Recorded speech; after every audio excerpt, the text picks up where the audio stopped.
Bonjour mes bien-aimés et bienvenue pour ce nouveau partage autour de la parole de Dieu. Attends avant d'y aller, tel est le titre de notre message cette semaine.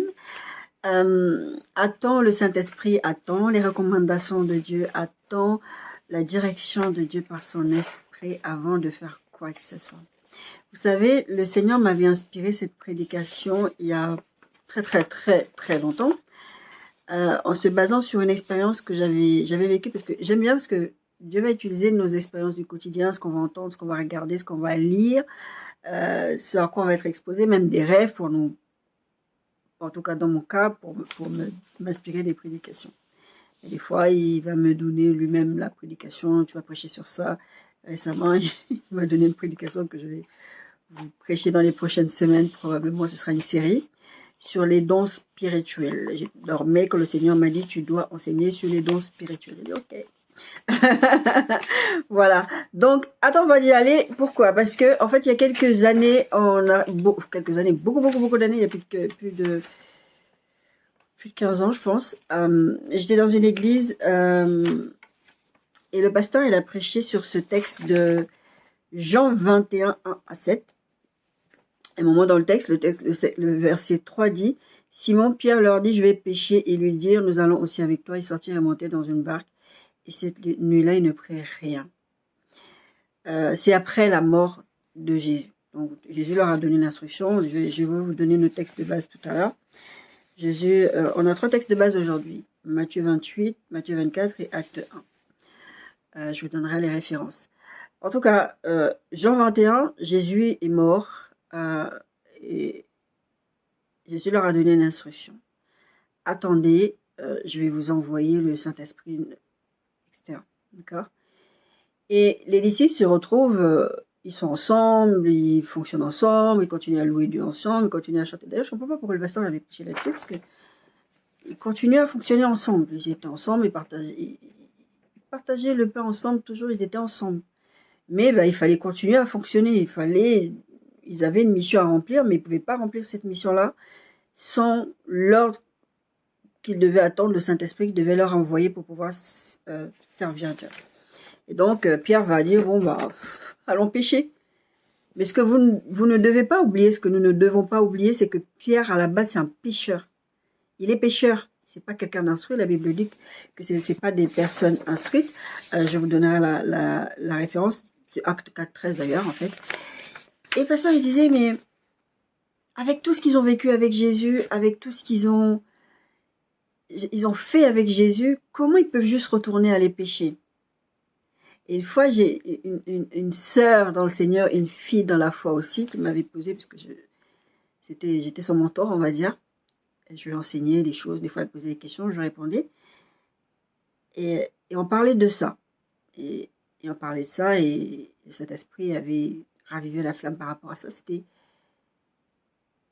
mais pourquoi ils sont allés pécher? Pourquoi ils sont juste retournés à ce qu'ils faisaient avant de rencontrer Jésus? Et le Saint-Esprit m'a inspiré ce jour-là, parce que vous savez, les choses de Dieu, je vous dis, on ne peut pas faire les choses de Dieu sans Dieu. Quand Pierre, il dira à Jésus, tu es le Fils de Dieu, vivant, etc., Jésus va lui dire, ah ça vient pas de toi, ça. Cette façon de parler, ça ne vient pas de toi. Et je sais souvent quand je parle, ça ne vient pas de moi. Il y a des choses vraiment, quand je réécoute les propres prédications, je dis, ça c'était le Saint-Esprit. Je ne parle pas comme ça. D'accord. Et donc, je dis à cette sœur, vraiment, le Saint-Esprit télécharge dans ma tête pendant que je lui parle. Je lui dis, mais, et c'est ça le thème de notre message, c'est de ça qu'on va parler aujourd'hui, c'est, ils ne pouvaient pas. Ils ont fait des miracles, ils ont fait des choses parce que Jésus était là avec eux. Jésus les a envoyés, Jésus leur a délégué cette autorité pendant qu'il était là avec eux. Mais pour qu'eux, ils le fassent eux-mêmes, il fallait que Jésus s'en aille. Jésus n'était pas avec eux. Jésus ne leur avait pas encore envoyé le Saint-Esprit. Ils ne pouvaient pas agir sans le Saint-Esprit. Il y a plein de gens qui font plein de choses dans le monde chrétien. Ils ne sont pas conduits par l'Esprit de Dieu. Ils ont l'air de fonctionner avec Dieu, mais ils ne sont pas conduits par le Saint-Esprit. Ils ne sont pas revêtus de la puissance du Saint-Esprit. Donc forcément, ils font des choses, mais c'est dans le vent. Vous savez, comme un hamster qui est dans une roue et qui tourne. Ils ne pouvaient pas fonctionner sans le Saint-Esprit. Jésus avait le Saint-Esprit pleinement à lui. Il a dit, il est préférable pour vous que je m'en aille. parce que si je ne m'en vais pas, vous ne recevrez pas le Saint-Esprit. Parce que tant qu'ils étaient là, ils fonctionnaient en, je sais pas comment dire, collaboration. On fonctionne toujours aussi en collaboration, je ne sais pas comment le mot est, mais en tout cas, pour que nous puissions recevoir le Saint-Esprit pour chacune des personnes, il fallait que Jésus s'en aille. Parce que Jésus était pleinement, le Saint-Esprit était que dans Jésus. Voilà, on va dire ça comme ça. Le Saint-Esprit était que dans Jésus. Et il fallait que Jésus parte pour que le Saint-Esprit soit déversé. Ça, la parole de Dieu nous prophétise ça.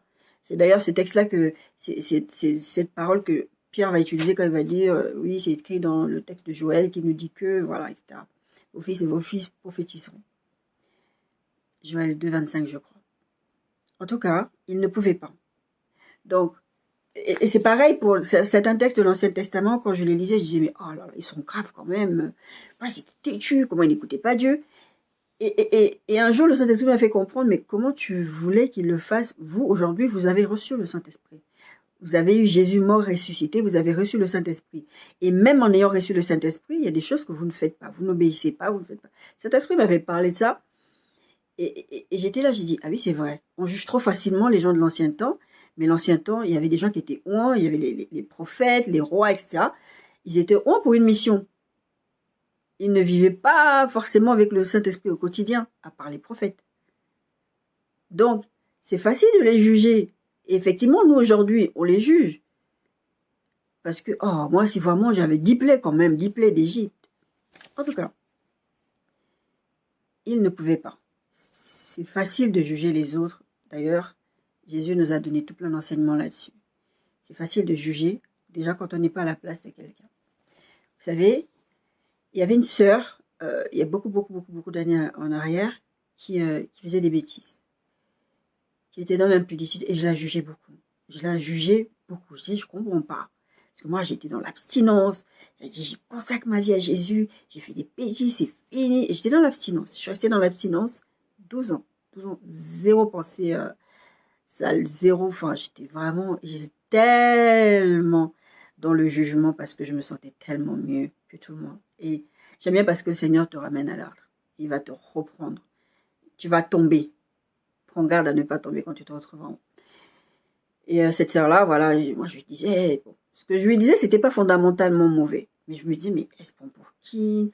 Comment elle peut aller dormir avec le gars? Elle croit qu'elle va pas tomber. Elle croit qu'elle est qui? Le jour où je suis tombée dans l'impudicité, moi la grande servante de l'Éternel, le Saint-Esprit va faire revenir cette fille dans la tête. Tu vois. Pareil, une fois, je disais, je parlais d'une personne, et le Seigneur me dira, est-ce que tu as oublié de je t'ai tiré?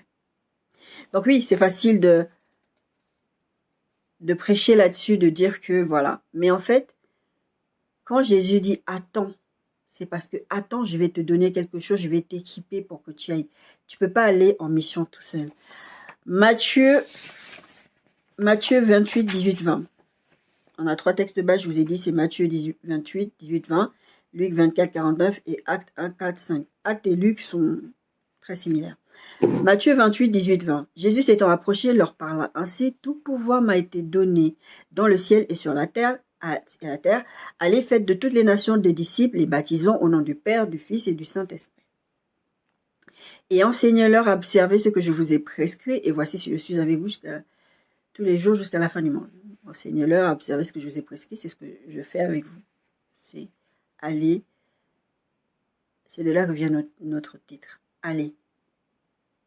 Et la deuxième partie de notre titre vient des textes suivants. Et voici, j'enverrai sur vous, Luc 24, 49, ce que mon Père a promis. Mais vous restez dans la ville jusqu'à ce que vous soyez revêtus de la puissance du Saint-Esprit. La puissance d'en haut. Acte 1, 4, 5. Comme il se trouvait avec eux, il leur recommanda de ne pas s'éloigner de Jérusalem, mais d'attendre. Attends avant d'y aller. C'est ça notre texte. Allez, attendre. Ce que le Père... mais d'attendre ce que le Père avait promis, ce que je vous ai annoncé, leur dit-il. Car Jean a baptisé d'eau, mais vous, dans peu de jours, vous serez baptisés du Saint-Esprit. Quand vous suivez ce texte de Jean qu'on a vu au début, vous dites les disciples devaient être abattus. C'est vrai, c'est pas fondamentalement faux. Ils avaient ce côté, Jésus est mort. Il y avait certains disciples, je vous ai parlé de ces disciples sur le chemin d'Emmaüs déjà à plusieurs reprises, à quelques reprises, où je disais, mais Jésus marche à côté d'eux, ils ne le reconnaissent même pas, là il est ressuscité. Oui, nous on croyait qu'il allait venir nous délivrer des Romains, et eux ils croyaient que Jésus était venu pour les délivrer de l'occupation romaine, donc ils n'ont pas vu le plus grand tableau, d'accord? Et Jésus n'est pas venu pour ça. Jésus n'est pas venu solutionner tous vos problèmes. Des fois, vous êtes là avec des choses, vous vivez des situations, Jésus ne va pas toutes les solutionner, c'est pas parce qu'il n'en est pas capable. Il y a des choses que vous vivez qui vous améliorent, qui vous obligent à prendre certaines directions que vous n'aurez pas prises si vous ne les aurez pas vécues. Après, vous n'êtes pas obligé de vivre certaines choses pour comprendre ce que Dieu attend de vous. Mais enfin, il y a des choses que vous allez vivre parce que vous avez vécu certaines expériences, vous allez comprendre en tout cas de Dieu. Donc oui et non, ils étaient abattus. Donc oui et non, on a l'impression qu'ils sont retournés à leur ancienne vie, c'est ce que le pasteur prêchait, on a l'impression qu'ils sont retournés à leur... Mais en fait, ils ne pouvaient pas. Tout ce qu'ils pouvaient faire, c'est se réunir, c'est chanter, louer le Seigneur, vivre ensemble, vivre cette vie, en attendant qu'ils reçoivent ce que le Seigneur avait promis dans les textes qu'on vient de lire. D'accord? Ces textes qu'on a lus nous montrent quelque chose de fondamental, c'est que les disciples sont incapables de fonctionner sans Jésus. Les disciples, nous sommes des disciples du Seigneur, d'accord? Nous sommes incapables de fonctionner sans Jésus. Si Jésus ne nous envoie pas le Saint-Esprit, nous sommes incapables, je vous dis très souvent, vous ne pouvez pas faire les choses de Dieu sans Dieu. Vous ne pouvez pas obtenir, en tout cas, les résultats de Dieu sans Dieu. Vous pouvez essayer de faire les choses de Dieu. Il y a plein de gens qui font les choses de Dieu sans Dieu. Je vous en parlerai un peu tout à l'heure, d'accord? C'est important d'attendre quand le Seigneur te dit tu vas y aller, tu vas devenir prophète des nations, tu vas devenir ceci. Ouais, il y a des gens, Dieu leur dit ça, allez, ils se lancent. Vous savez depuis quand le Seigneur m'a appelé au ministère?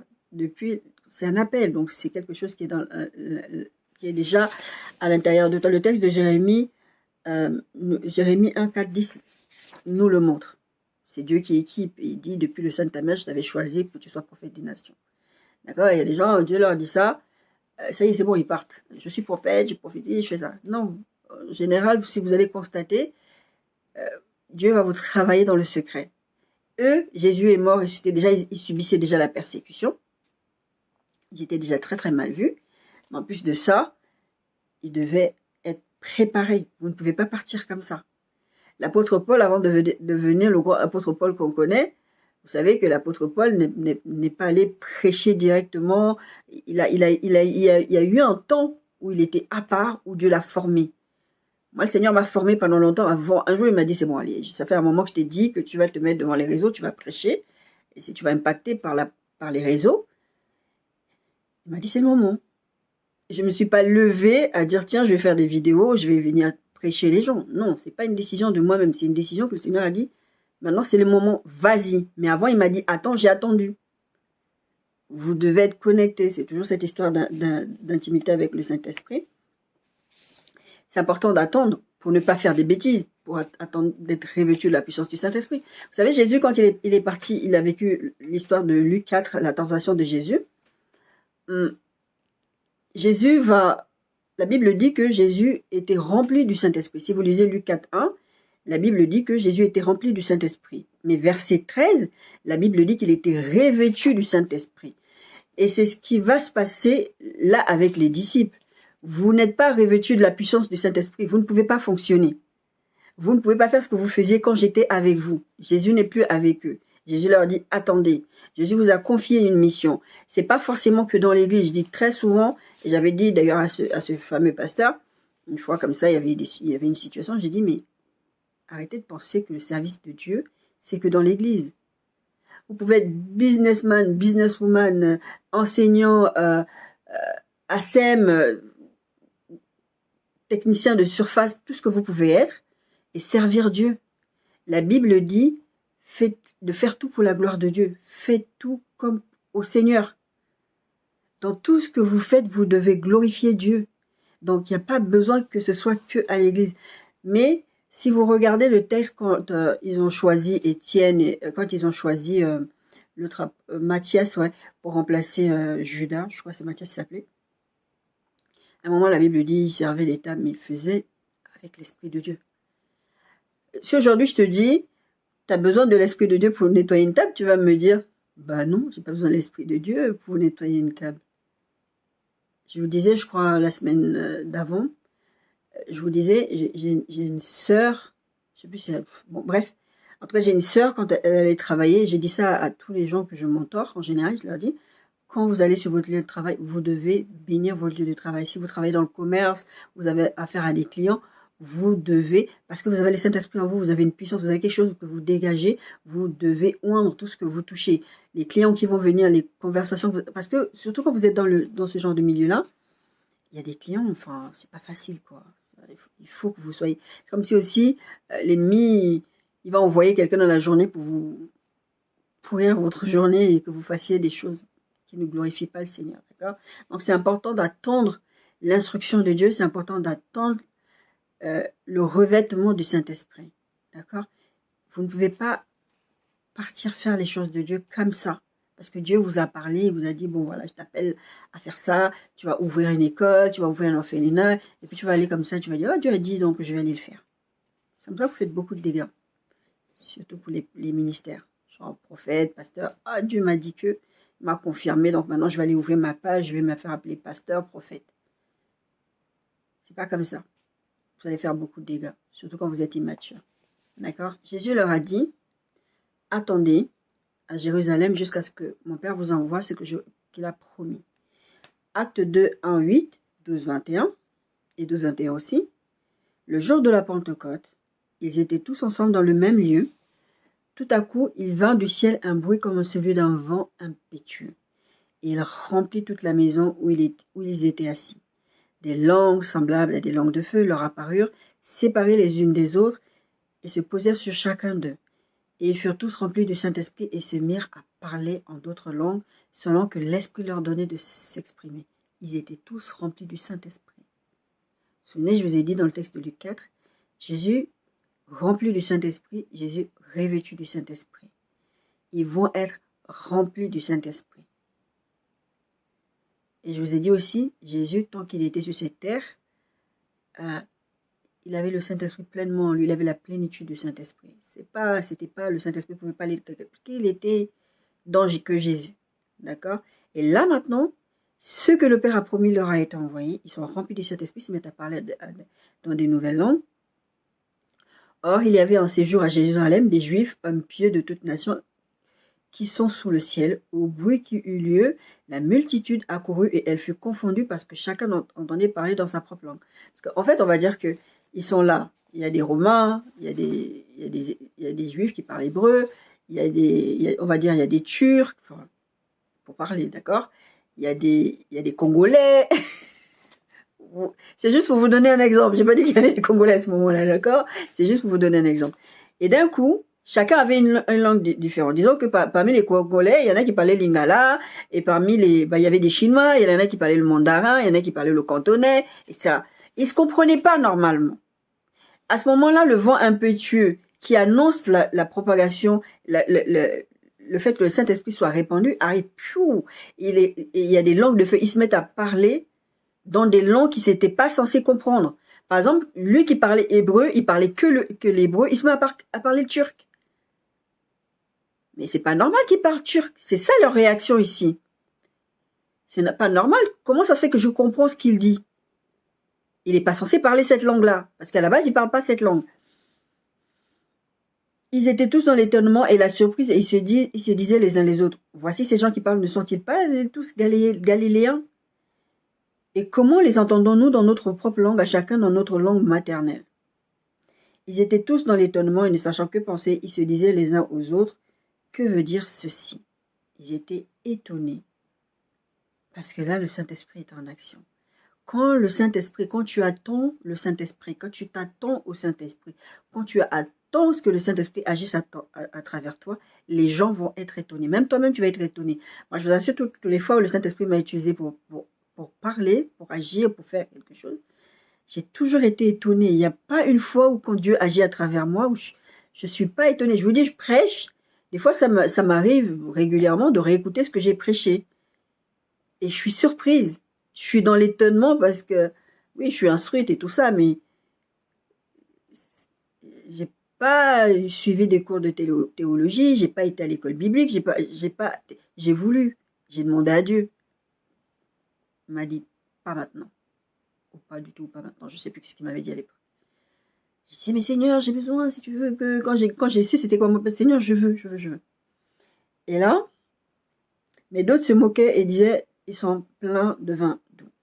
Alors Pierre se présentant avec les 11 éleva la voix et leur parla en ces termes. Pierre, la Bible dit que c'était pas des gens instruits, c'était des pécheurs.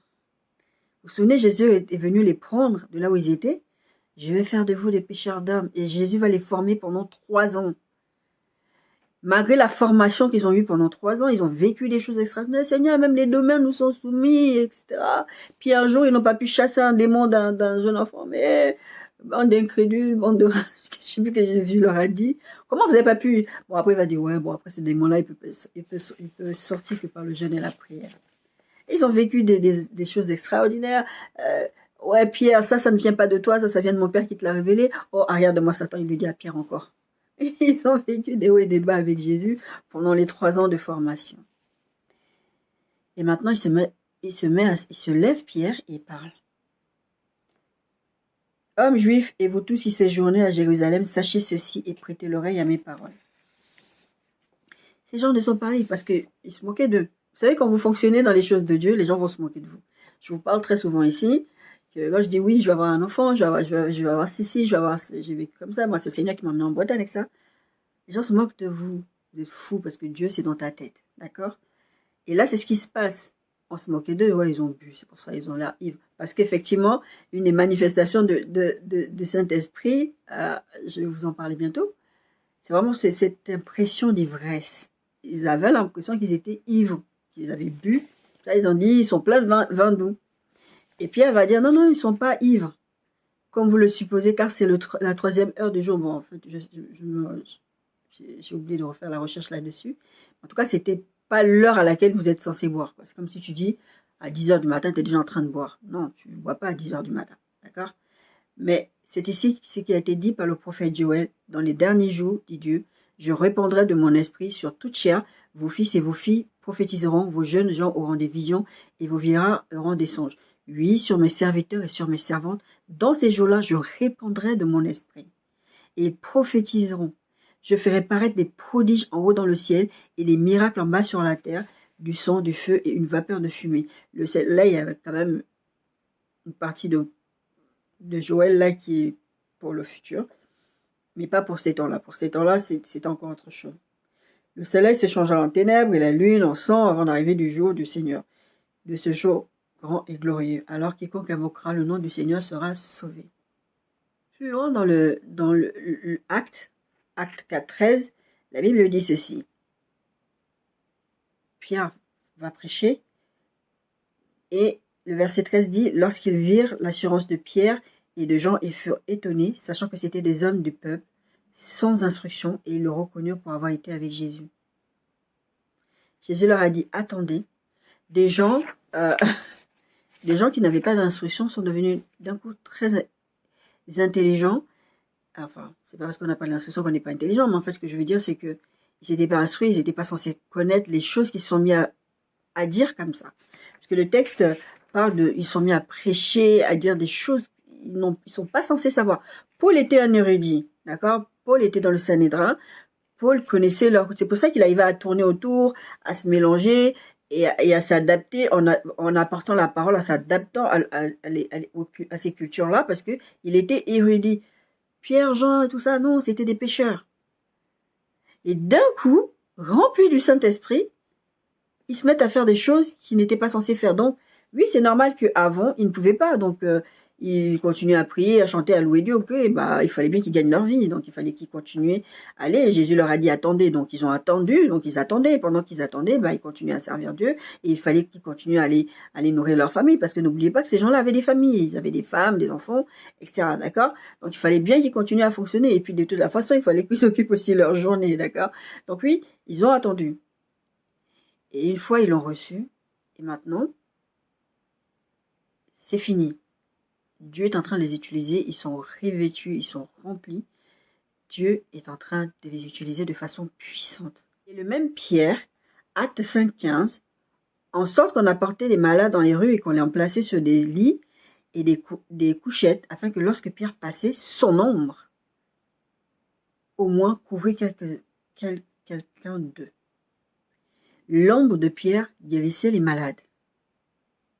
Pourquoi? Parce que maintenant, ils étaient remplis du Saint-Esprit. Parce qu'ils ont ils ont obéi quand Jésus leur a dit, attendez. Pourtant, le même Jésus leur a dit, allez, parce que le texte de Matthieu 28 que je vous ai lu, c'est le dernier texte de la Bible, du texte du livre de Matthieu, d'accord? De l'évangile de Matthieu. Jésus leur dit, allez, faites de toutes les nations les disciples, baptisez-les. Ils auraient pu y aller.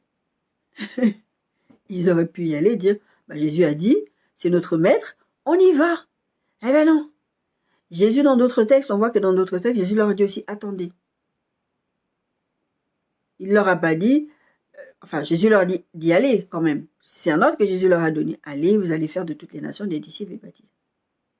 Après, dans d'autres textes, on voit bien qu'il leur dit d'y aller, mais il leur dit aussi, ok, je vous envoie. D'ailleurs, à un moment donné, il va leur dire, je vous envoie au milieu des loups. Je vous envoie, mais d'abord attendez. Attendez. L'instruction est claire, vous allez y aller, ne soyez pas pressés. C'est pour ça que je vous dis, des fois, n'allez pas vous dévoiler comme ça. Je disais sur une publication il n'y a pas longtemps, je disais à quelqu'un, des fois vous mettez dans des combats qui ne vous sont pas destinés. Parce que vous allez vous lever, vous avez fait un rêve que vous étiez en train de prophétiser. Le fait de prophétiser ne veut pas dire que vous êtes prophète.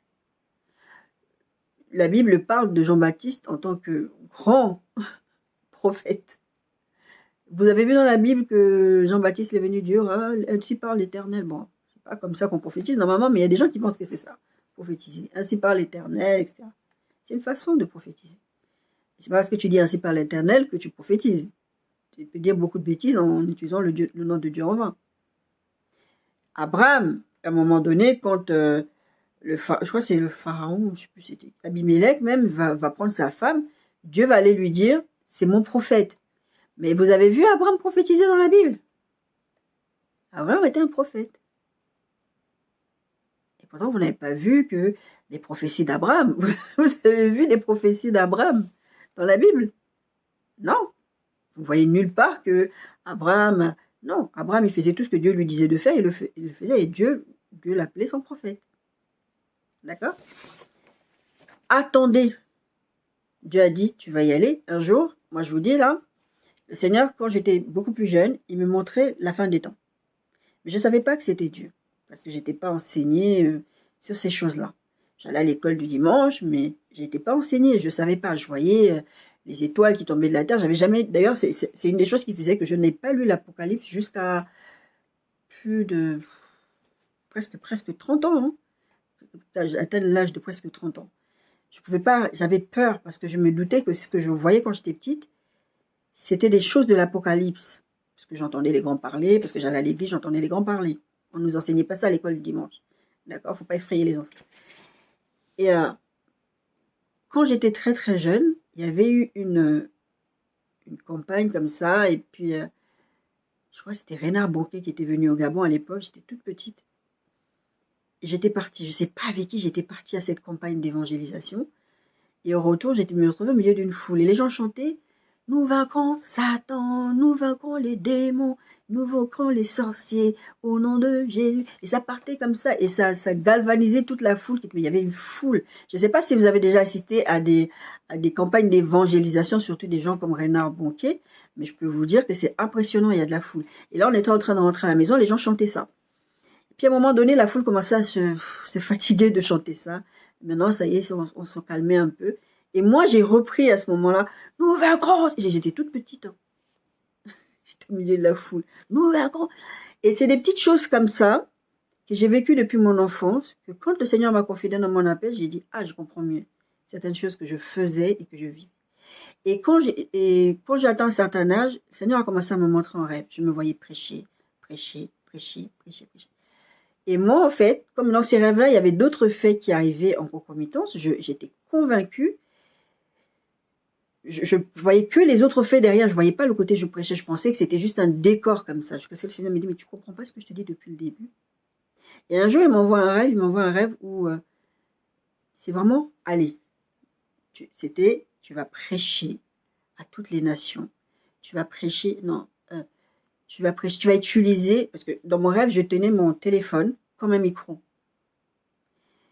Et je prêchais. Je disais, tu vas utiliser les réseaux sociaux pour impacter, pour apporter la parole que je mettrai dans ta bouche, etc. J'ai vu ça, j'ai dit oui, j'ai compris. J'ai compris que le Seigneur m'appelait, etc. Mais je l'ai mis de côté. Jusqu'à ce que le Seigneur me dise, maintenant tu y vas. Tant que le Seigneur ne m'avait pas donné le feu vert, je n'allais pas aller. Pourtant, je suis quelqu'un, j'exhortais déjà les gens. Hein. J'ai un blog que je n'alimente plus. J'avais un blog, c'est mon deuxième blog même, je crois. Je faisais sur mes pages Facebook quand le Seigneur me donnait une exhortation à donner à son peuple. Je partageais sur mon Facebook, enfin des trucs comme ça. Mais jamais je m'étais retrouvée dans une position où je prêchais comme ça en vidéo. Parce que je savais que ce n'était pas le moment. Vous ne pouvez pas vous lever, aller, parce que Jésus a dit, parce que Dieu a dit, allez. Vous devez être sûr que ce soit le bon moment. Vous devez être sûr que vous êtes revêtu de la puissance du Saint-Esprit. Parce que croyez-moi, vous pouvez être appelé, si vous n'êtes pas équipé pour partir là où Dieu vous envoie, et si vous n'êtes pas revêtu de la puissance du Saint-Esprit, et si vous n'êtes pas rempli du Saint-Esprit, vous allez vous manger des coups, vous allez être découragé, vous allez lâcher. Quel que soit le domaine pour lequel Dieu vous appelle, que ce soit dans la prédication, être chantre, quand vous servez Dieu, quel que soit l'endroit où vous servez Dieu, les démons ne vont pas être contents avec vous, ils vont vous attaquer. Et je peux vous dire, j'en ai mangé, et je sais que j'en mangerai encore. Quand Dieu dit va, il dit aussi attends. Il y a un temps d'attente, il y a un temps de préparation, il y a un temps d'être équipé avant d'y aller. Le premier équipement dont vous avez besoin, mes bien-aimés, c'est d'être revêtu, d'être rempli du Saint-Esprit. Attendez le Saint-Esprit. Attendez que le Saint-Esprit vous envoie. Attendez que le Saint-Esprit vous équipe. Attendez que le Saint-Esprit vous forme. Je vous disais la dernière fois, j'ai pas appris des choses, pratiquement pas grand-chose j'ai appris des hommes. Dans le sens de la prédication, je veux dire.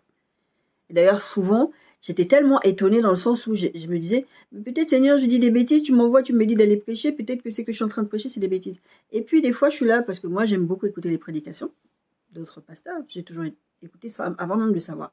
J'aime bien écouter les prédications. Et je me mets à écouter d'autres prédications, je me dis, tiens, c'est ça que le Saint-Esprit m'avait dit. Et c'est ça que j'ai prêché, c'est ça que j'ai écrit. Donc, j'ai pas dit une bêtise, et j'étais rassurée. Parce que j'ai attendu. Même dans la mort. 2 Rois 13, 20, 21. Élisée meurt. La Bible dit qu'Élisée meurt. Je vais vous lire le texte. 2 Rois 13, 20. Élisée mourut, vous savez, le prophète Élisée. Élisée mourut et on l'enterra. L'année suivante, des troupes de Moabites pénétrèrent dans le pays.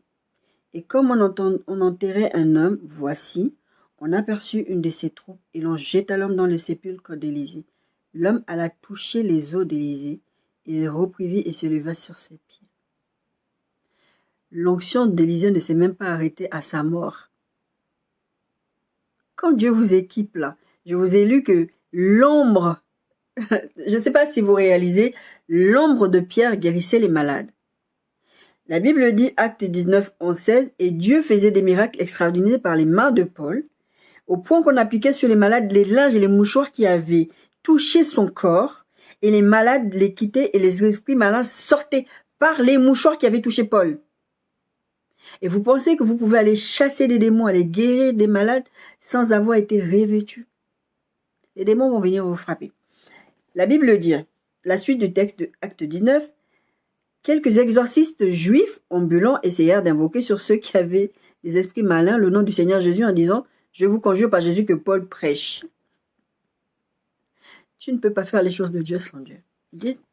Ils vont parler aux démons. Je vous conjure, par le nom de Jésus que Paul prêche, de vous casser. C'était ça le truc. Ceux qui faisaient cela étaient 7 fils de Séva, juifs, l'un des principaux sacrificateurs. C'est pour ça que Jésus leur disait, et vos fils par qui chassent, parce que vous m'appelez Belzébul, et vos fils par qui chassent les démons, eux c'était des fils de sacrificateurs. Ce qu'ils appellent les exorcistes, c'est des gens qui chassaient des démons, d'accord? L'esprit malin leur répondit, je connais Jésus, je sais qui est Paul, mais vous qui êtes-vous? Et l'homme dans lequel était l'esprit malin s'élança sur eux, se rendit maître de tous. Ce que vous devez savoir, c'est que les démons sont très très forts, ok? Ils sont très très forts. Ils sont pas plus forts que Jésus, ils sont pas plus forts que Dieu, mais ils sont très très forts. Cette personne qui a ce démon va les maîtriser tous. Les 7 fils de Séva, hein, ils sont 7, d'accord? Il va tous les maîtriser, il va les fracasser. Ils se rendit maître de tous, bref, et les maltraita de telle sorte qu'ils s'enfuirent de cette maison nus et blessés. Quand Dieu vous dit d'attendre, la récompense est que vous allez vivre des choses extraordinaires. Vous allez être utilisé de façon puissante.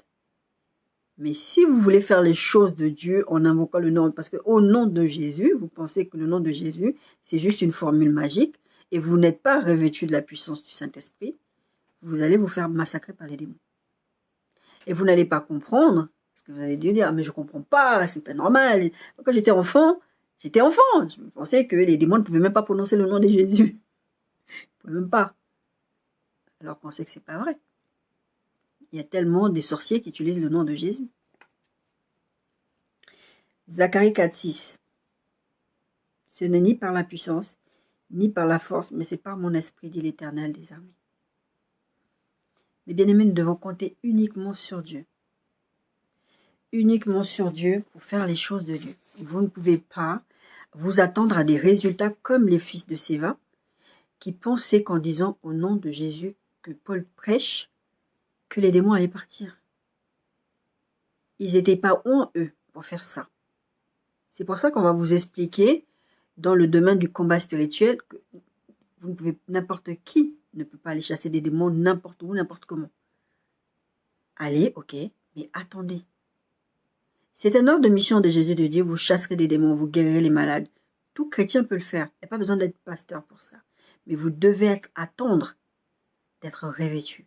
De la même manière, si Dieu vous met à cœur un business, j'ai un message qui vient dessus sur les business et tout ça.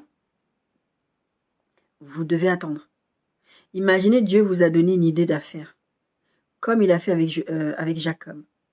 Dieu vous donne une idée d'affaires, vous allez des fois la partager. Combien d'histoires ces derniers temps j'ai écouté en podcast de personnes qui sont volées leurs idées parce qu'ils n'ont pas, ils ont parlé. Vous devez avoir, on a lu le texte de Jacques la dernière fois, de Jacques 1, je crois c'est 5, qui dit, si vous manquez de sagesse, demandez-la à Dieu, qui donne à tous son reproche.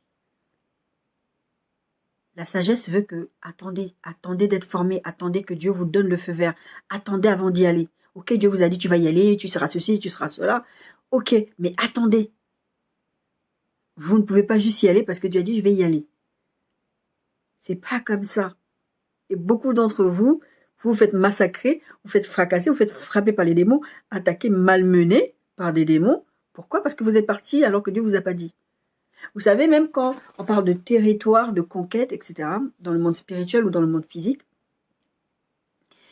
Dieu va leur dire, quand il va sortir son peuple d'Égypte, je vais vous envoyer une terre, vous allez prendre possession de cette terre, mais là où foulera la plante de ton pied, mais Dieu va leur dire, en fait, il va leur donner des territoires précis. N'allez pas dans les territoires où on ne vous a pas envoyé. C'est le même principe. N'allez pas où Dieu ne vous a pas envoyé quand Dieu ne vous a pas équipé, parce que Dieu va vous équiper. Mais il ne va pas vous équiper pour n'importe quoi. Il ne va pas vous équiper n'importe comment. Il ne va pas vous équiper là parce que, tiens, je t'ai dit que tu vas aller devenir prophète des nations et tu vas devenir prophète des nations là comme ça tout de suite. C'est en toi déjà.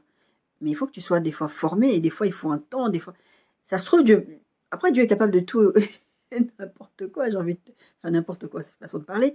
Mais Dieu peut te revêtir maintenant et puis il peut te dire, va faire ça. Mais c'est pas quelque chose de systématique et c'est pas quelque chose auquel vous devez vous attendre que, ah, Dieu m'a dit que ça va se faire comme ça. Non. Très souvent, Dieu va te demander une intimité avec toi. Il va te travailler ton caractère, il va te travailler. Parce que si Dieu t'envoie aller accomplir des... Attends, tu t'imagines l'ombre de pierre qui guérit les malades? La grosse tête que tu prends? Les mouchoirs ou... bon, les soins de l'Élysée, c'est quand même particulier, mais est-ce que tu imagines la grosse tête que tu vas prendre en te disant, oh, moi, juste mes mouchoirs. On voit ça, vous voyez ça. Je vous dis pas des bêtises, vous voyez ça dans les églises, des gens qui sont là, les mouchoirs, le pasteur, oh mon Dieu, comme des stars.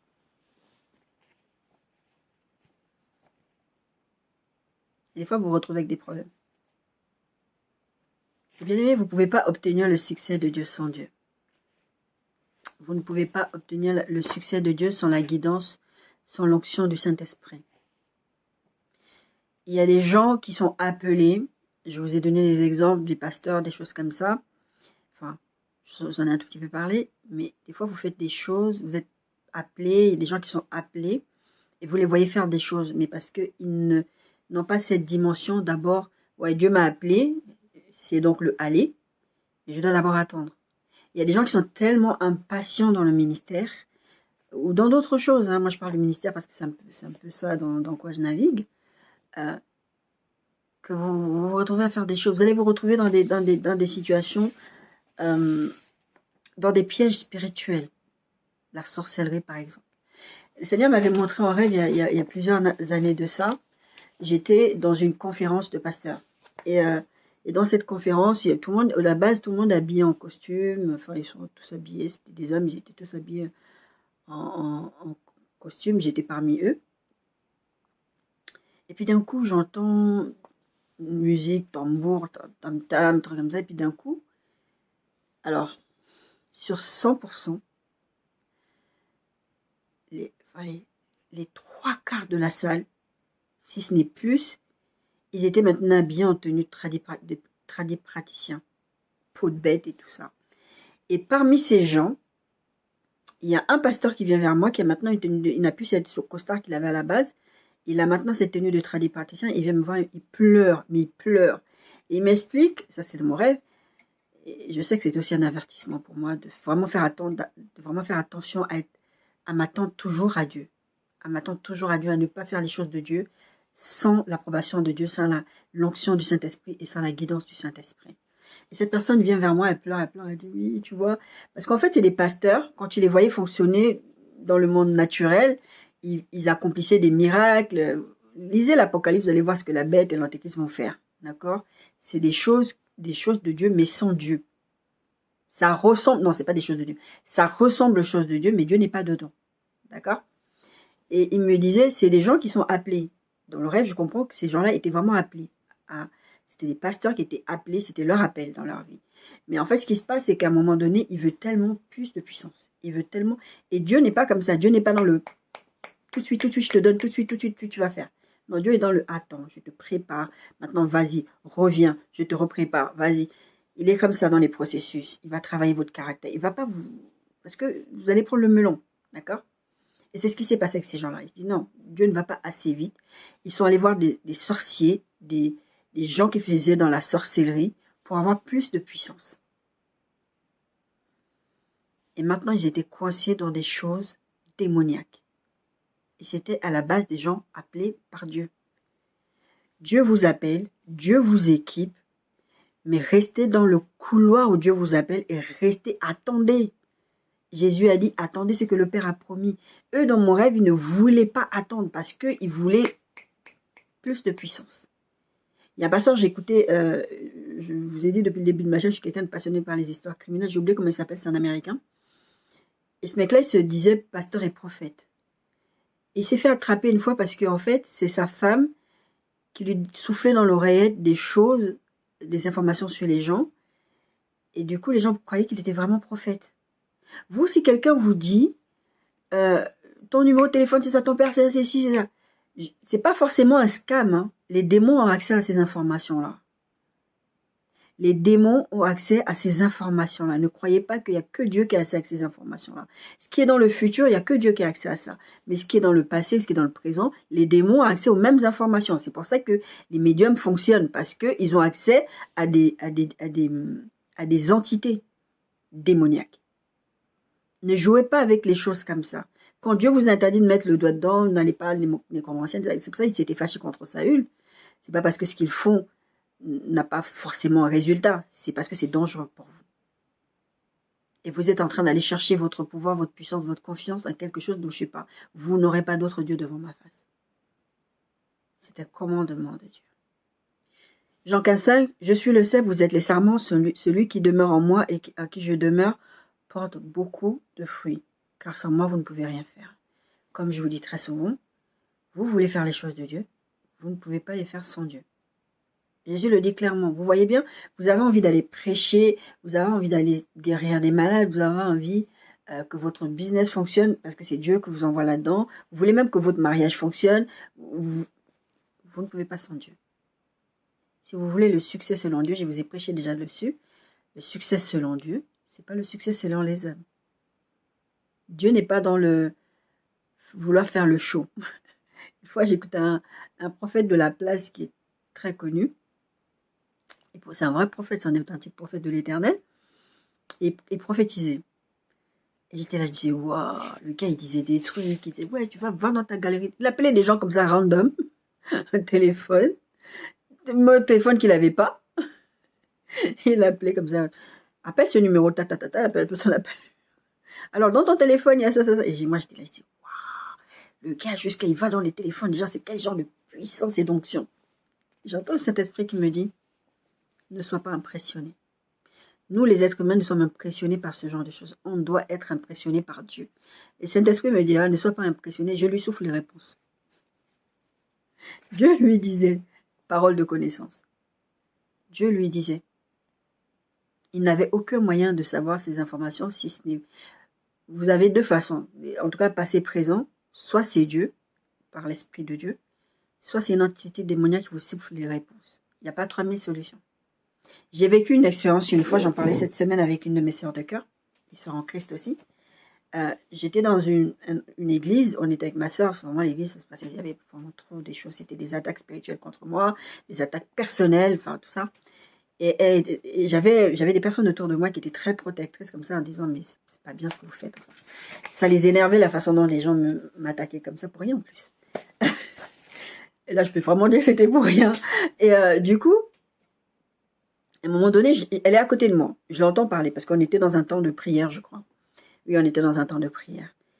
Et je l'entendais. Je l'entendais, ouais, t'es pas contente, oui, ça se fait pas ce que vous faites, vous êtes méchant, là, là. Je l'entendais parler.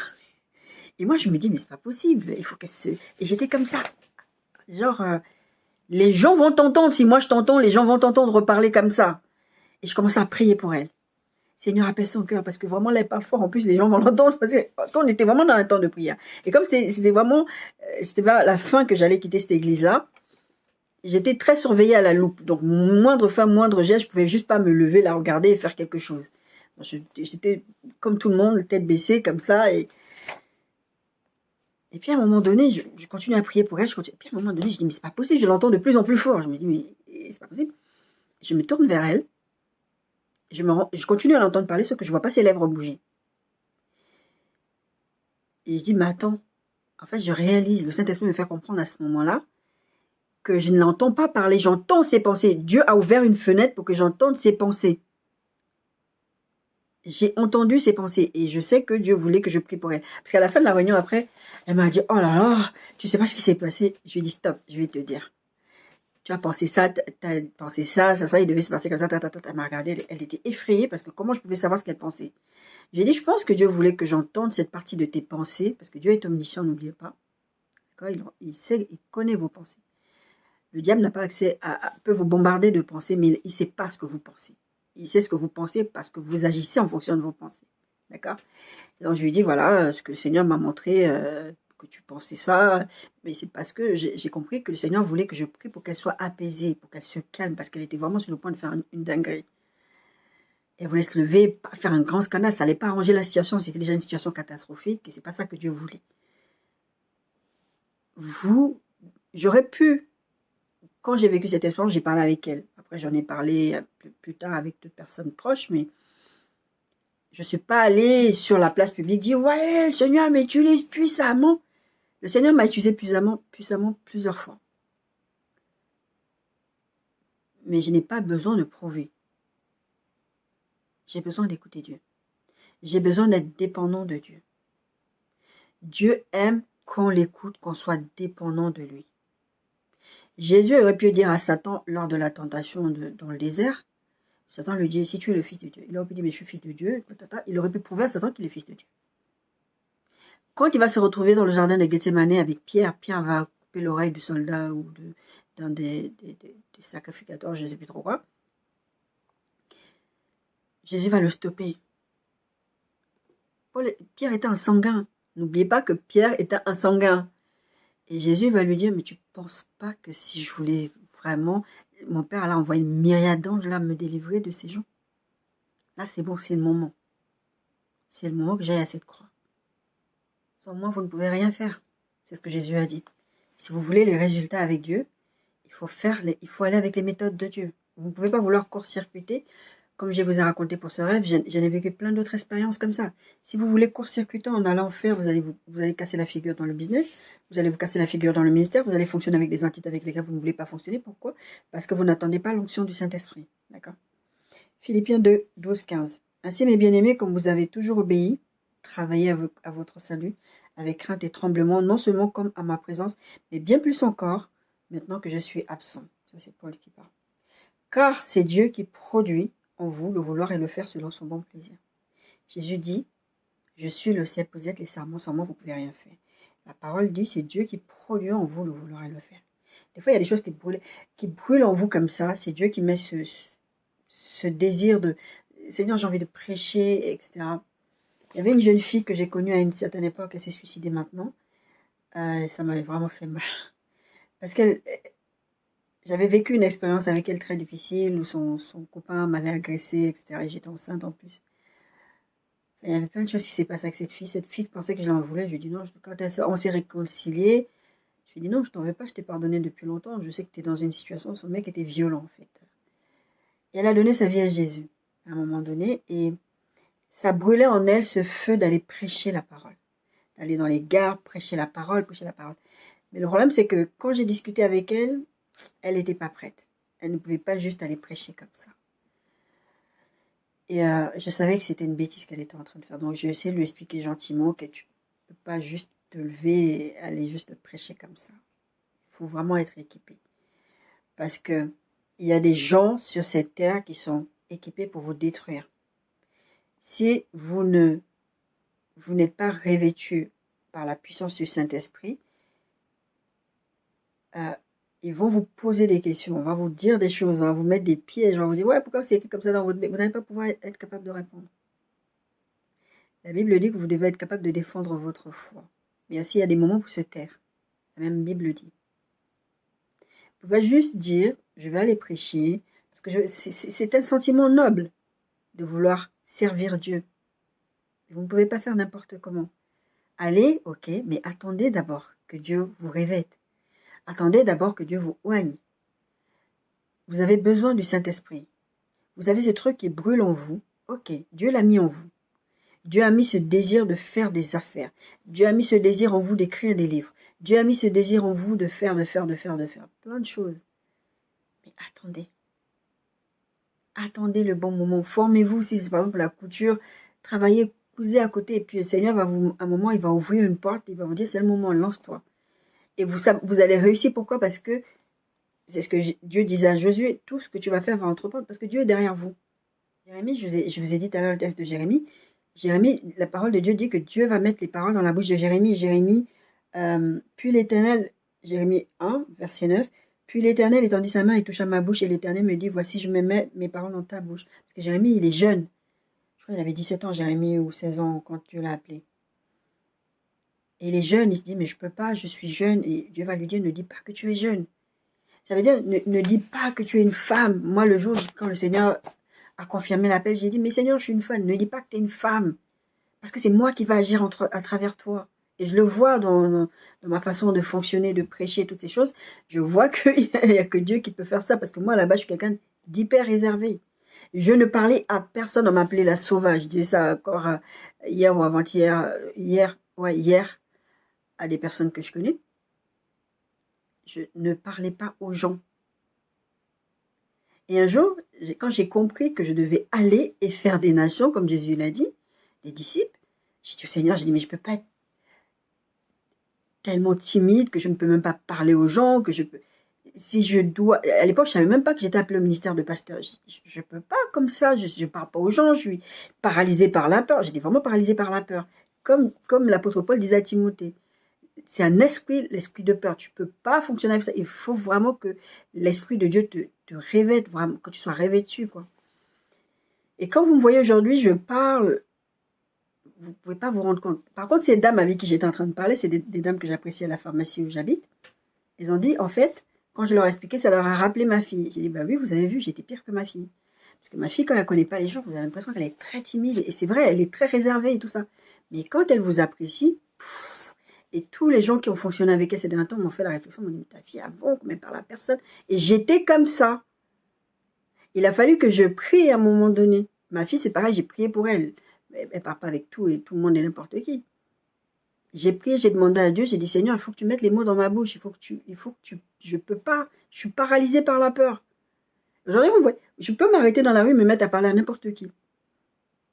Et c'est comme ça que j'entame des discussions, que je parle de Dieu. Des choses comme ça. Parce que j'ai attendu. Et depuis que le Seigneur a fait ce travail, je peux y aller maintenant.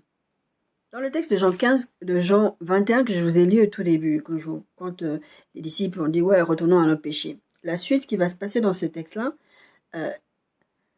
le matin étant venu, Jésus se trouva sur le rivage, c'est après la résurrection de Jésus, mais les disciples ne savaient pas que c'était Jésus. Vous savez, le verset 3, c'est « Si mon père leur dit, je vais pécher, ils lui dirent, nous allons aussi avec toi. Ils sortirent et montèrent dans une barque, et cette nuit-là, ils ne prirent rien. Ils ont péché toute la nuit, ils ont plus rien à voir, ok? C'est tout ce qu'ils savaient faire, mais même là, ils n'avaient pas eu de résultat. Et Jésus leur dit, donc là, la Bible dit qu'ils ne reconnaissent pas Jésus, comme ça s'est passé avec les disciples d'Emmaüs. Jésus leur dit, enfants, n'avez-vous rien à manger? Ils lui répondirent non. Il leur dit, jetez le filet du côté droit de la barque et vous trouverez. Et ils jetèrent donc. Ils ne pouvaient plus le retirer à cause de la grande quantité de poissons. Alors les disciples que Jésus aimait dirent à Pierre, c'est le Seigneur. Et Simon-Pierre, dès qu'il eut entendu que c'était le Seigneur, mit son vêtement et sa ceinture car il était nu et se jeta dans la mer.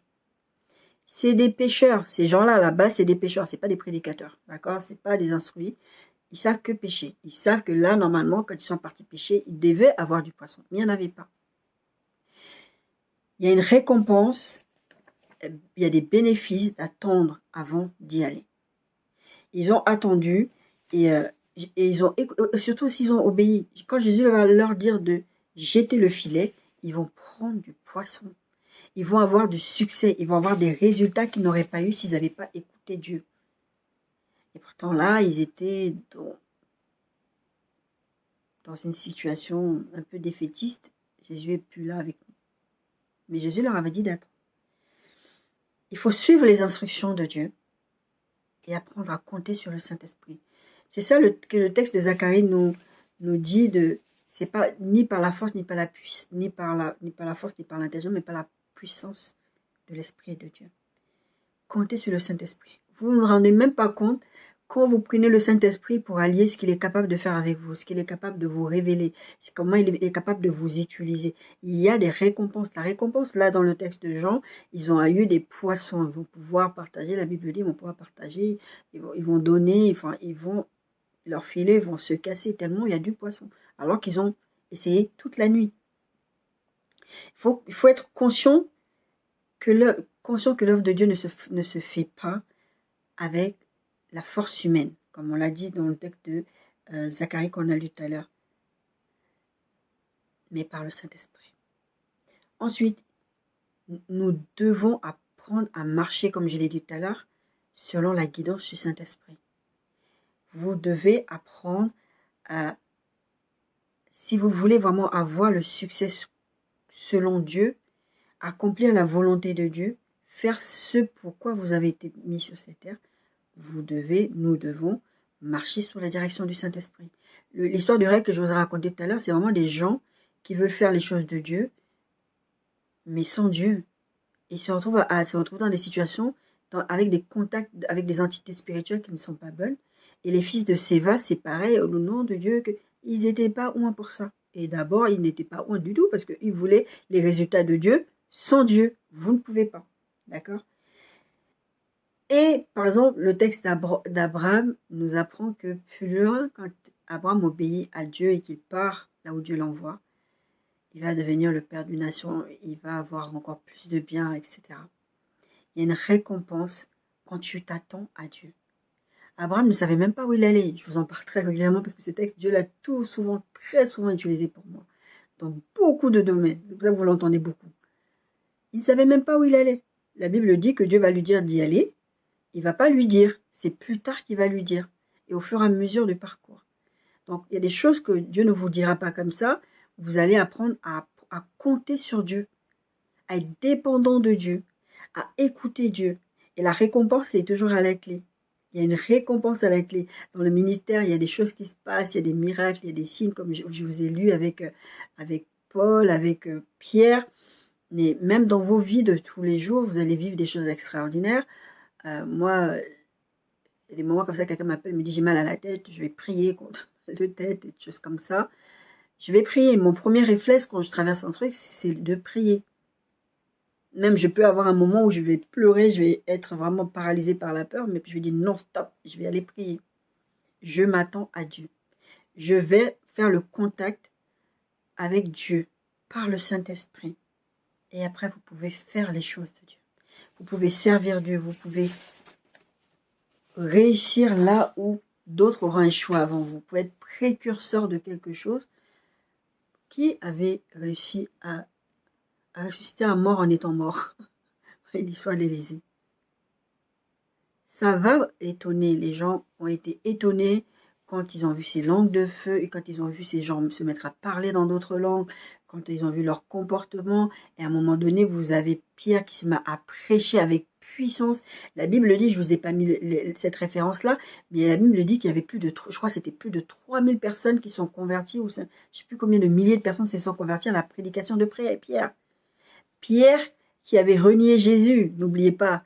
Pierre qui se sentait tout défait parce qu'il avait renié Jésus. Et maintenant, qu'est-ce qu'on fait? On attend. Attendez le Saint-Esprit, attendez avant d'y aller, attendez avant d'aller où vous devez aller.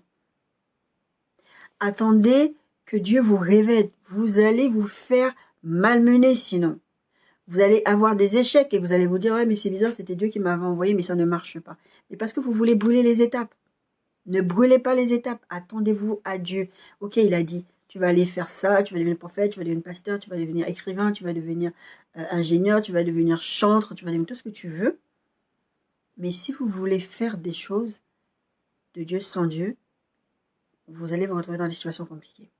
Soit vous allez rentrer dans des univers où vous ne voulez vraiment pas rentrer dans ces mondes-là, avec ces entités, ces contacts-là. Soit vous allez patauger beaucoup et vous allez vous demander, mais pourquoi Dieu ne m'aide pas alors qu'il m'a dit que. Soyez bénis.